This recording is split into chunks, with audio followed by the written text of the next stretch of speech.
a continuación voy a realizar la exposición virtual currículo integrado, planificación educativa y curricular.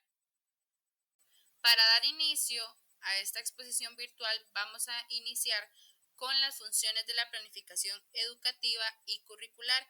Para este momento vamos a mencionar 5 características o funciones que tiene la planificación educativa y curricular. La primera es que define los objetivos y las metas de la educación, lo que nos guía a saber y entender cómo, para qué y en qué momento va a suceder el proceso de aprendizaje, así como también qué instrumentos o recursos se tienen para llevar a cabo el mismo. La siguiente característica es que permite una adecuada organización de las actividades curriculares para poder llevar a cabo los objetivos planteados por la misma.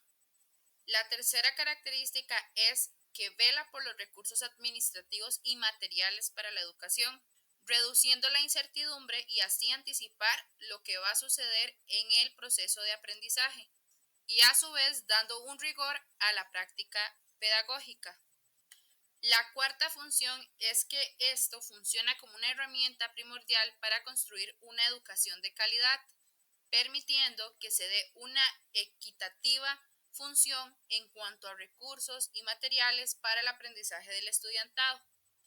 Por lo que nos lleva a la quinta función, que es, según Carriazo, Pérez y Gaviria 2020, tiene como función permitir la efectividad del proceso de enseñanza-aprendizaje basado en el sistema educativo nacional.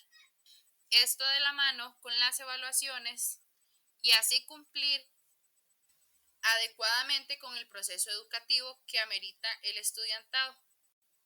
Ahora bien, vamos a hablar sobre las funciones de la planificación educativa y curricular que podrían beneficiar o no la implementación de un currículo integrado en la educación costarricense.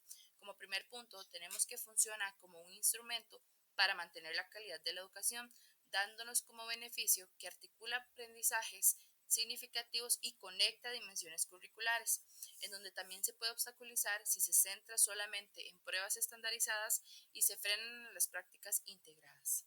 Seguidamente, como segundo punto, tenemos que permite la distribución del poder de decisión y de capacidad de autogestión en las instituciones, en donde se tiene como beneficio posibilitar, adaptar y contextualizar el currículo integrado de una manera regional. Pero también vamos a obtener algún obstáculo que puede ser la falta de recursos o capacitación para poder ampliar su beneficio. Como tercer punto, tenemos que tiene una organización y control de acciones para asegurar el cumplimiento de criterios de excelencia, teniendo como un beneficio que da seguimiento y permite realizar ajustes e implementaciones integradas. Pero podemos obtener una obstaculización si solo se miden los contenidos, ya que limita la interdisciplinaridad y contraste. Ahora bien, el punto 4, que trabaja mediante una visión ampliada del currículo, y el punto 5, que el currículo tiene la función de ser mediador cultural, podemos mencionar que tenemos beneficios en donde facilita la inclusión de saberes locales y las vivencias del alumno, pero podemos tener una obstaculización que requiere una reflexión y capacitación docente continua. Por último, tenemos el punto 6, donde se mantiene el rol docente como mediador, lo que enriquece el diseño curricular con múltiples perspectivas y experiencias, pero también puede haber una limitación en espacios formales de participación y el liderazgo de la persona docente. Ahora vamos a hablar sobre las funciones específicas del rol docente en la toma de decisiones. Como primer punto tenemos que mantiene un diseño y control del currículo educativo. Como segundo punto es que llevan a cabo la evaluación del contexto educativo y elección de métodos pedagógicos pertinentes. Como tercer punto, que tienen la función de adaptar de manera consciente y reflexiva de la práctica pedagógica, basada en habilidades prácticas, fundamentos teóricos y una visión crítica y global del proceso educativo. Como cuarto punto tenemos que es el mediador de aprendizajes y facilitador de la autonomía. Y como quinto punto tenemos que tiene la función permanente de evaluar constantemente para impulsar el desarrollo y la calidad educativa.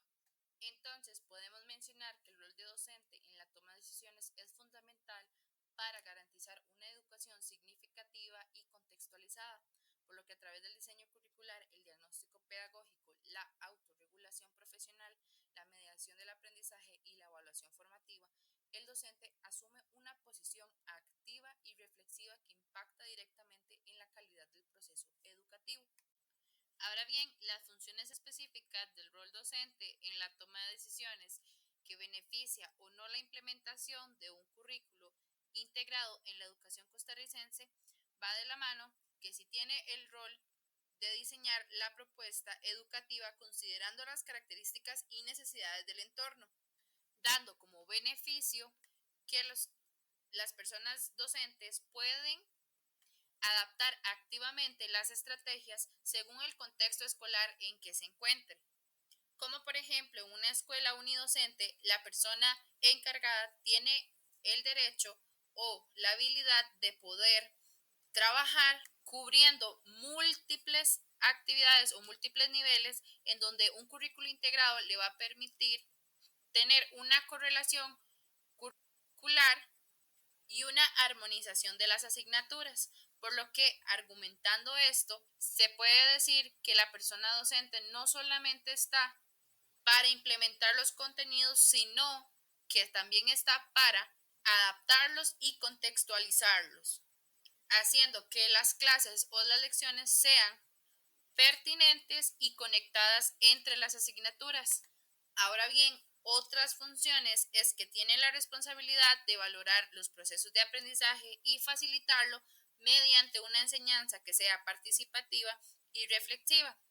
Otra función es cumplir con la tarea de acompañar efectivamente el aprendizaje del estudiantado mediante la observación, retroalimentación y uso de estrategias didácticas. Esto generando que las personas docentes tienen la necesidad o el deseo de trabajar con metodologías activas para generar un pensamiento crítico, sistemático y una inclusión en el uso de tecnologías. Lo que nos lleva a que la argumentación ante esto es que si la persona docente está saturado en cuanto a evaluaciones y trabajo administrativo, puede generar un riesgo en la integración curricular, generando que estas acciones o estas estrategias utilizadas en el aula se conviertan en formatos que buscan cumplir solamente con el tiempo establecido para el aprendizaje y no una adecuada articulación de saberes. Ahora bien, vamos a hablar sobre la relación entre la estructura escolar, la planificación curricular y la gestión administrativa en la educación costarricense. Como primer punto, tenemos que la estructura escolar en que se organiza la escuela sustenta la gestión educativa y el diseño curricular, definiendo autoridades, normas y coordinación que permiten que la planificación y la gestión funcionen. Como segundo punto, tenemos la planificación curricular que se articula con la capacidad de autogestión y toma de decisiones de la institución, apoyando con esto la estructura para recibir recursos y directrices que alimenten la gestión administrativa con objetivos claros. Como tercer punto, tenemos la gestión administrativa adecuada que impulsa la excelencia educativa mediante una planificación estratégica. Ahora bien, acá es donde se implementan los recursos, se da un seguimiento y ajustes para hacer realidad los planes curriculares en la organización escolar. Ahora bien, por otro lado, vamos a hablar sobre cómo las relaciones entre la estructura escolar, la planificación curricular y la gestión administrativa en la educación costarricense podrían beneficiar o no la implementación de un currículo integrado. Como primer punto, tenemos que se relacionen gracias a la organización del currículo basada en objetivos estratégicos y en la formación de competencias en el estudiantado, debido a que esta visión facilita la integración de áreas del saber, así se concibe desde una perspectiva interdisciplinaria y centrada en la persona estudiante. Seguidamente, el otro punto es que la administración institucional actúa como un recurso clave para facilitar los procesos educativos, en donde también se cuenta o se toma en cuenta la formación docente y las condiciones organizativas para la articulación del currículo. En esto se descentraliza y se da autonomía institucional, fortaleciendo la posibilidad al dar un margen de adecuación innovaciones locales e una innovación pedagógica. Ahora bien, como tercer punto, tenemos que el currículo se entiende como un producto colectivo que refleja valores, saberes y contextos de una sociedad. Es decir, que el currículo es como una construcción social y cultural que se plantea una visión del currículo como un mediador entre la cultura y la escuela o la cultura escolar. Esta perspectiva abierta contextualiza lo intercultural para hacer una base sólida para un currículo integrado. Si se fomenta una práctica pedagógica reflexiva, dialógica y transformadora para el aprendizaje y adquisición de conocimientos del estudiantado. Todo lo anterior, estos tres puntos se toman como un beneficio ante la implementación de un currículo integrado en la educación. Ahora bien, tenemos el siguiente punto, que es la organización escolar clásica dividida por niveles, asignaturas y horarios rígidos que pueden no beneficiar tanto la implementación de dicho currículo. Esto debido a que tienden a reproducir fragmentaciones que dificultan el abordaje del currículo integrado, el cual requiere una articulación horizontal entre las áreas y la colaboración de la persona docente. Ahora bien, la diferencia entre currículo integrado y currículo disciplinar se basa en que el currículo integrado, según Juregui, el currículo integrado es aquel que genera interconexiones en el proceso de aprendizaje entre lo general y lo particular, entre la teoría y la práctica, entre el conocimiento, la cultura y la cotidianidad.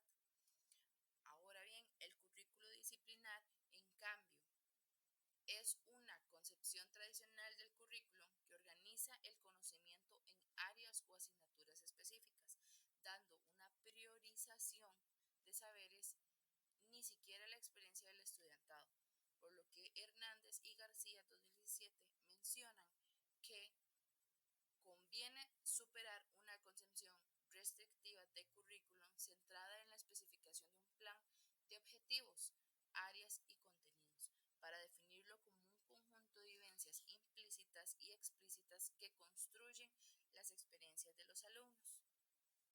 Ahora bien, tres ventajas y tres desventajas de la integración curricular como forma de trabajo en el aula se tienen a continuación.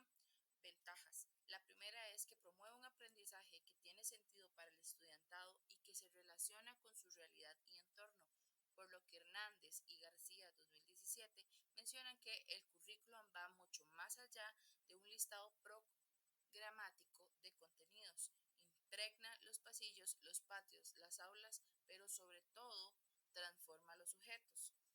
La segunda ventaja sería que impulsa la adquisición de habilidades que son útiles en diferentes áreas del conocimiento y contextos de la vida cotidiana. La tercera ventaja es que atiende de manera más adecuada a las distintas necesidades, intereses y estilos de aprendizaje del estudiantado. Por otro lado, tenemos las desventajas, que la primera puede ser generar dificultades al momento de planificar y valorar el progreso del estudiantado. La segunda es que amerita una colaboración constante y efectiva entre las personas docentes. Y la tercera es que puede evidenciar desafíos en su aplicación o para su aplicación, esto basado en contextos educativos y estructuras tradicionales.